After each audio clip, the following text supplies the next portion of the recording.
Um, Thank you for coming here. And this is, as David already mentioned, a big project involving not only academic, but also quite a few publishers and data repositories and other collaborators from UK, Korea, and the United States.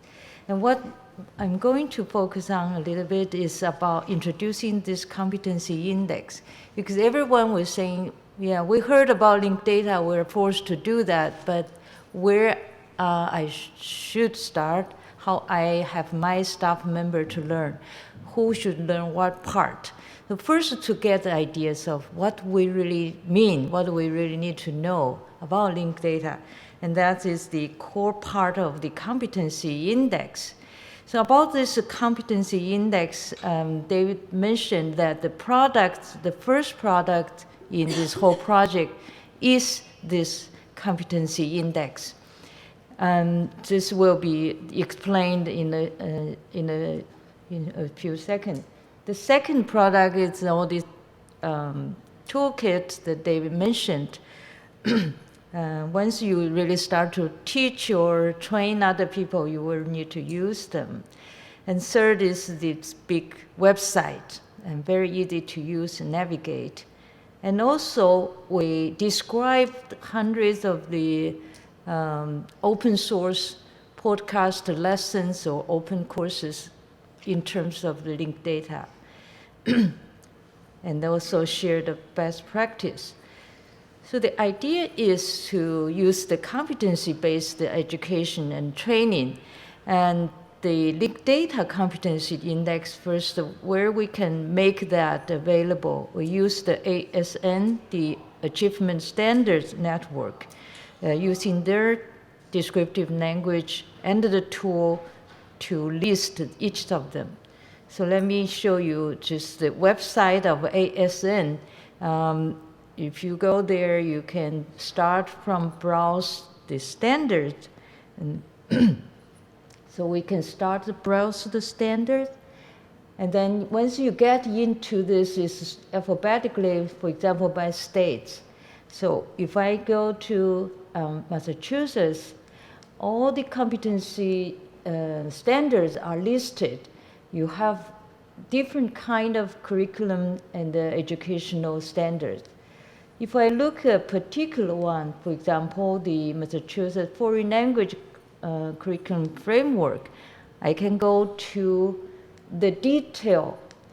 The detail, this is a tool you can also use for making your competency index.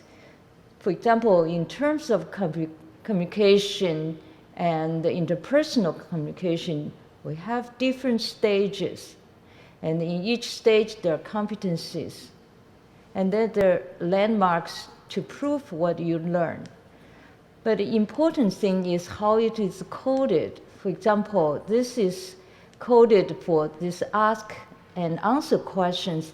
You do have a detail, you have a detailed metadata about that, and also a particular ID of stage 1 and number 3. And also the URI, and Marge later will talk about how important the URI is. So each of these landmarks and the benchmarks and the competency have this. This is just one example to go through. So we use the same tool and made the competency index for the RDF and linked data. So how this linked data competency index look like? First of all, we used similar ideas from the hierarchical point of view, get one after another more details. And collectively, these knowledges, skills, and all the other, we think it's even some people like to think in that way and put together. There is a team, the board met to discuss, the people from international, about 18 months to put them together. So 6 major topic clusters. And those are proved by either there are discussions, the literature, or there are resources available, or there are experts. So we use this, and using the GitHub to work on that. Now I want to go into a little bit more on the structure. So we have 6 topics, the 6 topics. And what is underneath that? The topic clusters, then there are lots of specific topics. So we will take a look at number 3, for example. Now, I'm looking at the RDF vocabularies and the application profiles. This cluster has multiple topics. One competency is like this. That's how you prove that.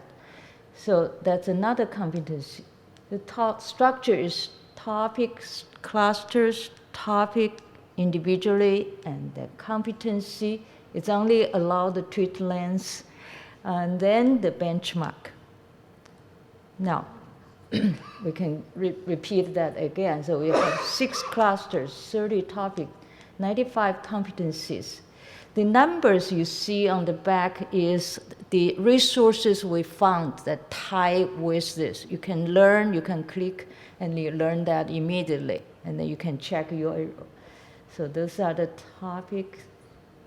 And then this is the competency. It has 2 benchmarks to prove that how you learned that. There's some has no benchmarks. Yeah, so that's the structure. It's quite easy to understand, right? Then from there, where we go? From there, we can find the learning resources. For example, I want to learn the 4 principles of linked data. I could easily go to find from the top down, find particular topic cluster and topic, and click on an individual one. Then, as David mentioned, this is like your roadmap, and then these are the resources for you.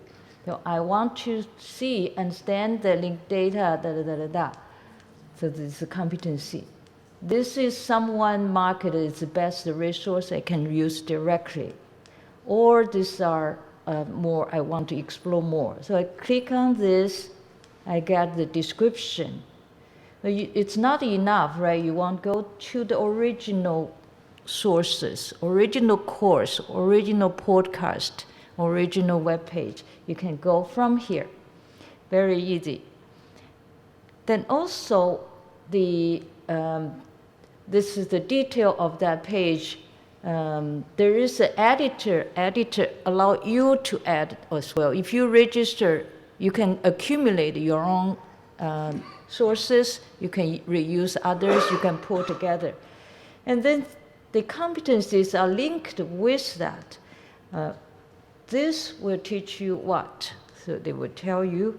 And also, we can click on this and go back to verify where I am in the competencies together. So that's all about the competency index. And Marge will come to talk about the details of how to really use linked data. Marge.